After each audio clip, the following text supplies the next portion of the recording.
ৰাতি ইমান জোৰে বৰষুণ আহিল, ইমানে জোৰে বৰষুণ আহিল মানে চাহ আমাৰ ৰাস্তাই দি পানী আহি গৈছে।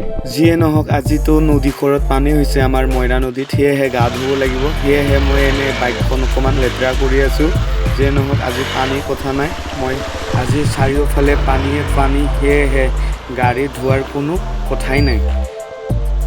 এইজন মানুহ যে পৰিছে আপোনালোকে ভাবিছে মই খুন্দাই দিছোঁ বুলি, মই নাই খুন্দোৱা। মানে সি পানী ভয় কৰে বোলে, যিয়ে নহওক পানী ভয় কৰাৰ কাৰণে সি মানে সেনেকৈ পৰি গ'ল। একো হোৱা নাই বাৰু।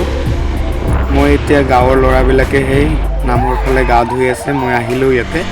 মানে এইবাৰ ময়ো গা ধুম। যিয়ে নহওক বলকচোন ভিডিঅ'টো আৰম্ভ কৰোঁ নে কি কয় গাইছ। এইটো হৈছে আমাৰ মামাজী, এয়া আমাৰ লগ গিলাই আমাৰ পুৰা গাঁও ধি আছে, চেংৰা গিলাই এইগিলা।